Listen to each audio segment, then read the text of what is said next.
Welcome to Hood Champion Boxing and Sports. In boxing, you find a way to win or you find a way to lose. Bruce Carrington versus Carlos Castro. They will also be fighting on the undercard of Shakur Stevenson against Teofimo Lopez. And you know what's sad about this is they're fighting for a vacant title, a vacant WBC title. And almost nobody cares. And that's a credibility problem. But let me tell you something. Bruce Carrington, this guy, see, I remember him from back in the day where he was this little guy. You see, I was overseas at the time, and I kept seeing these little clips of this little guy and talking about getting the titles and talking about knocking people out and hitting the mitts. The guy who was training him was sitting in a chair. And my friends and I were like, yo, who's this little guy? And we were excited to see the clips of him because you could see that, you know, he could really fight. So to see him go from this right here to this right here is something amazing, you know what I'm saying? Let me make this a little bit larger for you. See him now in boxing, 16 wins, 9 knockouts. No losses, absolutely amazing. He's a WBC interim world featherweight champion. Stands about 5'8", 72-inch reach. He's from NY. But the thing about Bruce Carrington that makes him so interesting and so special is that he is very comfortable inside of that ring. When you watch him fight, he's comfortable, he's composed. He knows what he's doing. He knows what his strengths are. He knows what his go-to punches are. You can just tell that he's been fighting for a long time. And as you see in the picture I just showed you of him, he was a little kid. A little kid. Now he's a grown man. So it's no surprise that when he gets inside that ring, he's very comfortable.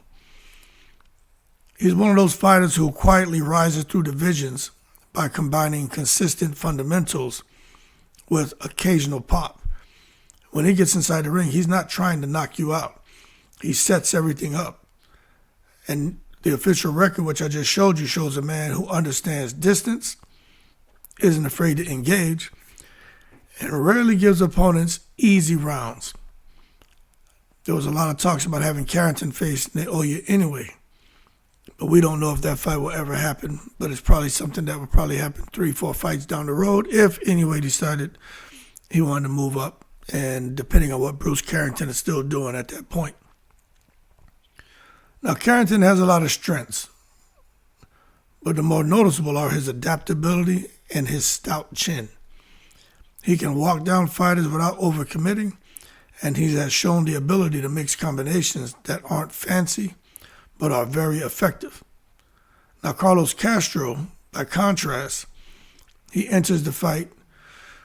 I think he has more experience in gritty regional fights. He's fought some big names. I'll get to that. But his strength is just his spirit. You have some fighters that fight with heart. They refuse to quit. And a lot of times you see where the fighters with heart, they end up finding a way to win. And although they may not be the most talented fighter in that ring, they're the fighter who's figured out a way to get the victory. You can't quit.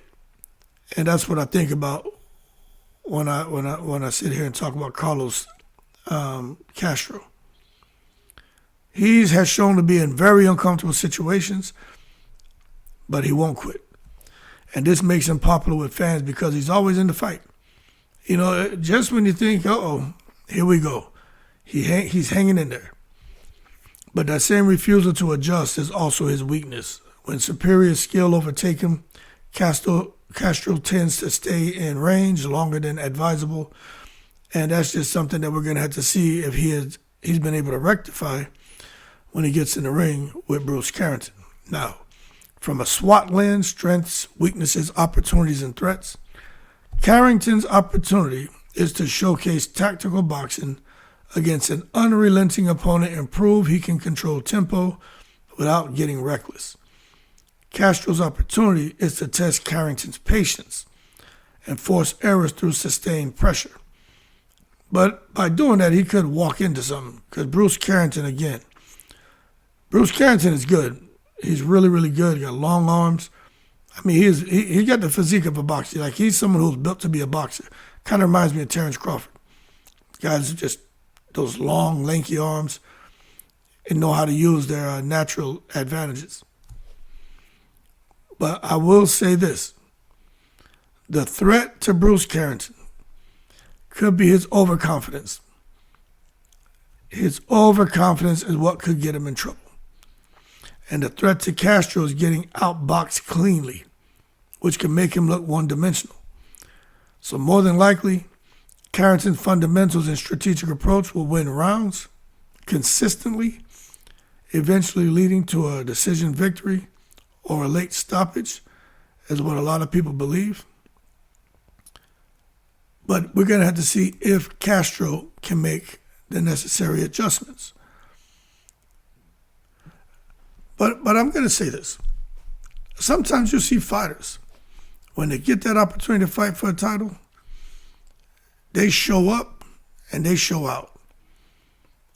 So you could see what happens on January 31st, where Bruce Carrington and Castro, they show up in there and they do the business. It's pretty interesting when you think about it, because on paper, these two, they're fighting for the vacant WBC featherweight title. And on paper, they pass the sniff test, all the basic checks. For the guy Castro, he is where he's supposed to be in the rankings. He's been in there with really good names, respected names, but he's not been able to capitalize on these opportunities.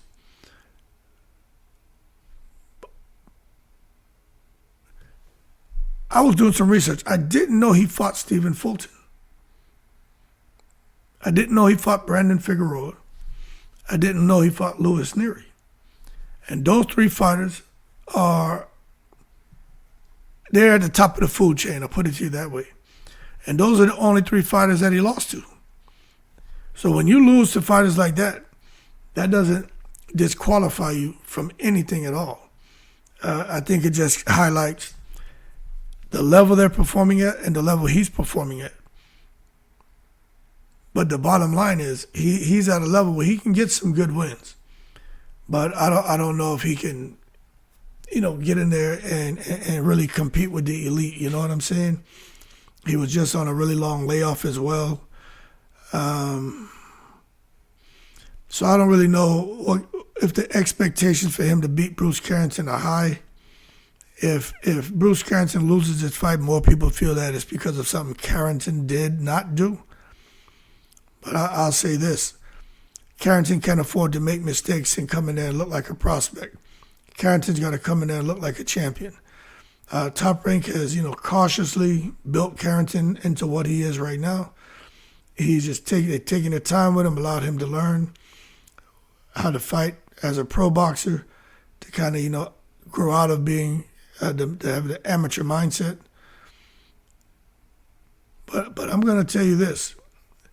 Carrington, when he fought the guy Sagawa was very unorthodox.